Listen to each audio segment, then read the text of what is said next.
ladies and gentlemen, introducing you to this bout on our card here tonight. This one brought to you thanks to Beatdown Concrete. We fight in the featherweight division, introducing to you first, standing across in the blue corner.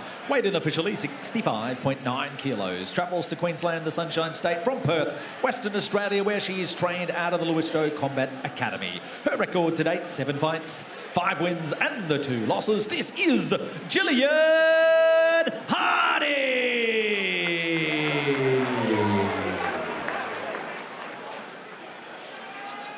Her opponent standing across the cage, fighting out of the red corner. Weighed in officially 66.2 kilos. From the Sunshine Coast in Queensland, trained out of the Ignite MMA gym. A record to date, 4 fights, 2 wins and the 2 losses. Make some noise, this is Erin Carter! Referee in charge of the action, Mr. Thomas Churchill. Our 5th fight of the evening, brought to you by Beatdown Concrete Contractors. For high-quality concreting services in the Brisbane area, contact the experienced team at Beatdown Concrete Contractors. Head to abouttownconcrete.com.au for more info. Carter in the red, Hardey in the blue. And immediately you can see that Hardey's chosen to fight in the southpaw position, leaving the power side of both women open, and immediately Carter's finding success on the feet.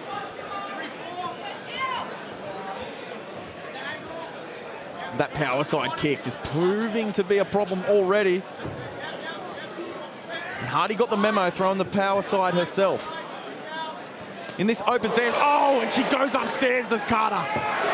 She's finding the head and finding the chin of Hardey almost at will.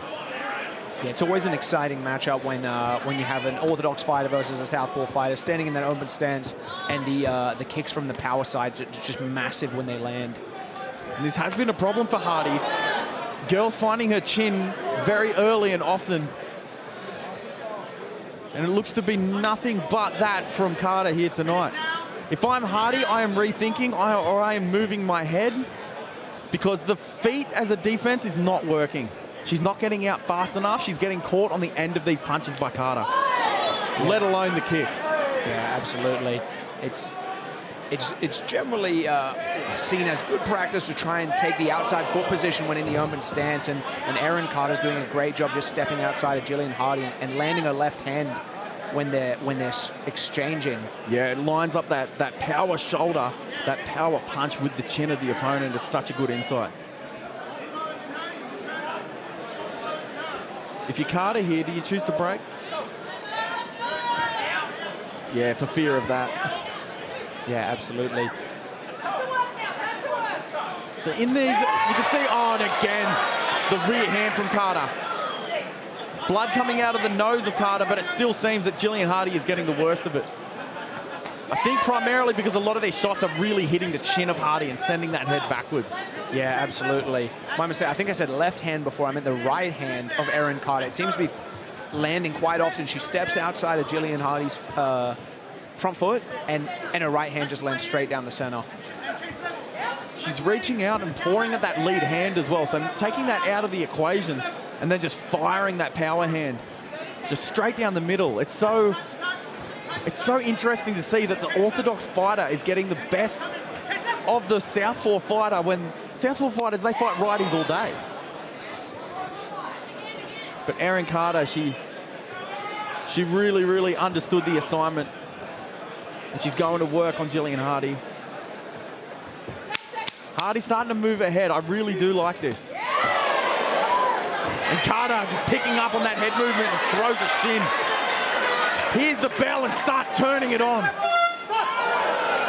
A very, very difficult round for Jillian Hardey, who seems to be composing herself as she's walking back over, and Erin Carter's already there. She's already chill. She's already breathing.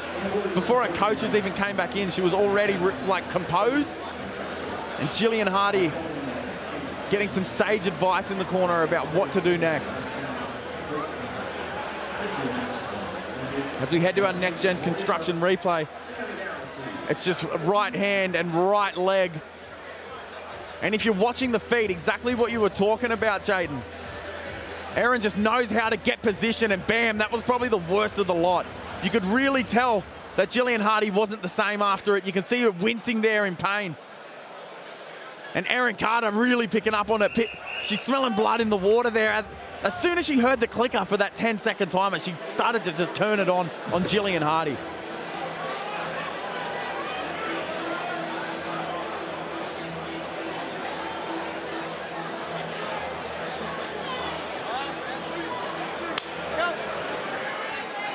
Second round. See if Jillian Hardey can make a better showing of herself. If you're Jillian Hardey, how are you adapting? Yeah, it's tough. It can be so hard as well when you're in this open stance with someone who's landed a lot of big shots on you from their power side, because especially if you're struggling to discern whether it's going to be a kick or a punch, moving your head or level changing to avoid a punch could run your head straight into the line of their shin, and it starts to snowball on you. It's hard to predict what your partner's going to do. And it's almost like Erin Carter knows all the outs that Jillian Hardey could have. As soon as she started moving ahead before, she just launched that head kick and said, no, thank you. Yeah, absolutely. The girls clinching, sending it up against the cage. I mean, this is almost a reprieve for Jillian Hardey at this point, being in the clinch and not eating that rear hand of Erin Carter or even that head kick. Yeah, it looks like she tried to reverse Erin Carter again, like she had some success with in the first round. And if Erin Carter wants to break from here, when she gets that dominant position, when she's the aggressor on the cage, she needs to frame. Frames are friends for the striker. If you frame against your opponent, you can make space and then you can break, because this is really just wasting time for Erin Carter, and this is fantastic for Jillian Hardey. Yeah, absolutely. You can see Erin Carter just trying to tug that arm out and it's getting caught. Oh, and that's fantastic from Jillian Hardey. If she can make it more of a dirty fight, dirty boxing, grabbing onto the clinch, and oh, she runs straight into a right hand of Erin Carter. It's not the static head movement on the outside that's a problem. It's when Jillian's throwing. Her head is just right there. Lands a shot on Erin Carter right on the chin. And the bleeding from the nose of Erin Carter is because of Erin Carter's willingness to stay in the pocket. She's hitting as Jillian Hardey's going, The shots to Erin Carter are going to the nose. The shots from Carter onto Hardey are going on the chin. Yeah, absolutely. Carter finding another dominant position against the cage. But Jillian Hardey turns it and uses that underhook. This is such a stifling, difficult position to be in, pretty much for both girls. Yeah, absolutely. It must be somewhat frustrating for Jillian Hardey if she wanted to grapple, because Erin Carter seems to... They're both reversing each other against the fence, no one really establishing position, and they end up back in the center of the cage, breaking and striking. And doing exactly that is Erin Carter. I'd like to see Erin Carter almost pressure more. She's sitting back and welcoming the exchanges, and that is exactly what I was alluding to. It wasn't too little too late. It was the icing on the cake, in my opinion. Another dominant round from a dominant Erin Carter, and Jillian Hardey looks to be two in the hole. We try not to be judges ourselves in the corner, but it just looks to be so dominant. As we go to our next-gen construction replay, it's all Jillian Hardey. Excuse me, it's all Erin Carter.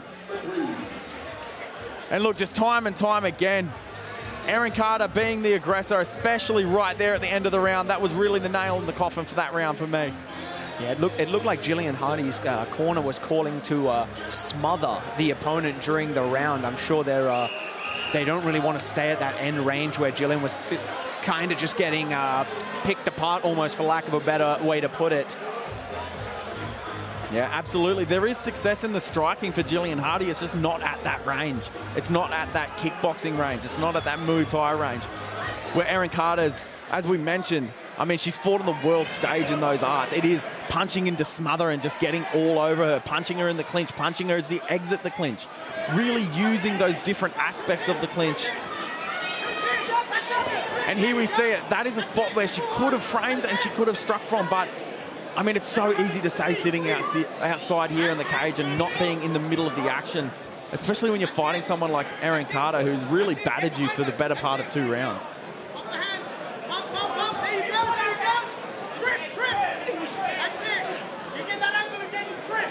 tussling against the cage yet again. That dominant head position that Erin Carter keeps showing, it really does dictate a lot of the action on the cage, doesn't it? Yeah, absolutely. And it seems like Jillian Hardey's corner was calling for her to take the back of Erin Carter, but she couldn't quite get behind. Some activity from Jillian Hardey. Is still a lot more fight in her. You can just hear the desperation in her corner. Yeah, Jillian's getting to good position. She's in an over-under with her hands locked. She's not quite able to capitalize just yet. Erin Carter just straight back to it. Jillian Hardey is finding success in those in-between moments, and here we go again, the clinch. This is where she should be trying to get to a better position, trying to win inside position and strike, in my opinion. Even if she gets this takedown, I can't see it doing much for her in the eyes of the judges. Yeah, absolutely. This would be a great position if maybe we were still in the first round, but it's tricky now after potentially being down 2 rounds. Even if you get a great position like Jillian Hardey has now, you take your partner down to the mat, you're under so much pressure to try and finish them in such a short amount of time. Yeah, you took the words right out of my mouth, especially pressure. The pressure that Jillian Hardey is feeling, not just being 2 rounds down, but being wounded, like literally and metaphorically. I mean, it's the pride of knowing that you're 2 rounds down. You can hear the desperation when your corner's talking to you like that you know that it is not going your way. Yeah, Jillian Hardey, she's doing a great job now controlling Erin Carter and looking a little bit more offensive. It might just be a little bit too late in the bout for her to get up on the scorecards. Yeah, if she needs a finish, which we assume that she does, I don't see it happening here.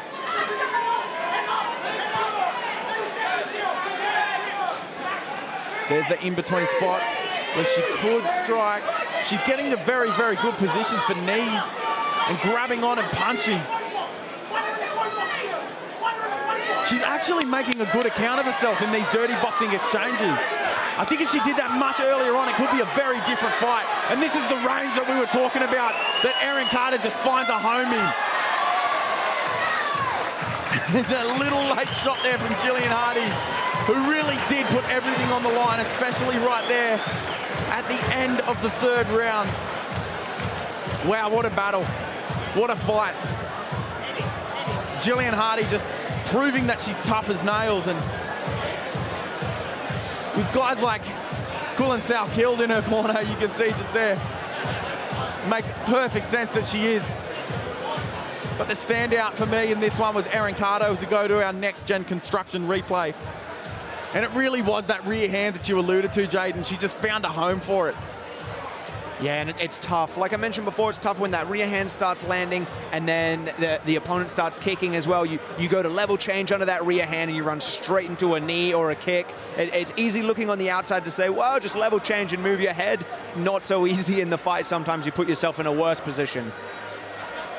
Yeah, absolutely, mate. Sage wisdom from the veteran himself, Jaden Binney. And that was a very, very fun fight. This was the dark horse. I mean, in a card where so many fights almost overshadow each other, we've got a title fight happening, we've got the co-main happening from 2 absolute dogs. This was the fight that we thought could have been the dark horse. And I mean, that dark horse was Erin Carter, and she's now in the light. I think she's a fantastic talent. The amount of striking prowess that she's shown, especially being at Ignite, I think the world's her oyster. Well, ladies and gentlemen, we'll get set to make this one official, brought to you with thanks to the team from Beatdown Concrete.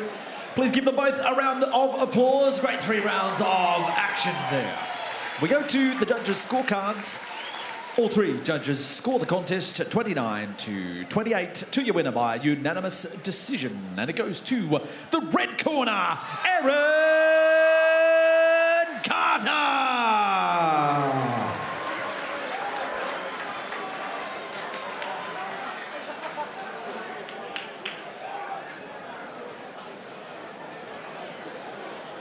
We'll grab a couple of words with our winner, Erin.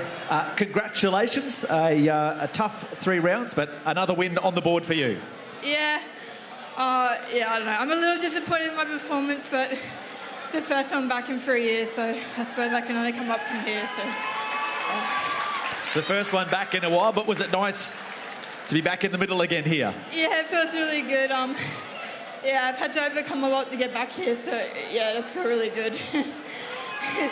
You looked very comfortable at range. Did you find that you could really dominate from the outside? Yeah, I've had over 100 striking fights, so yeah, that was my game coming in, just to try and keep it at range. But Jillian's tough as hell, so yeah, props to her. Congratulations. Final thing, I'm sure there's a lot of people you'd like to thank tonight. Thank you. Yeah, I just want to thank all my team, my corner, Koshi, Jamie, Ryan, and most of all my dad. I wouldn't be here without him, so I love you very much. Congratulations, enjoy tonight. Great to have you back. Thank you. I'm almost tearing up myself. It's beautiful to see just how dedicated these athletes are to these pursuits. It's beautiful. You can see Jamie Eatons, main event participant herself, getting teary. If she's allowed to cry and she's tough as nails, it means I'm allowed to shed a tear.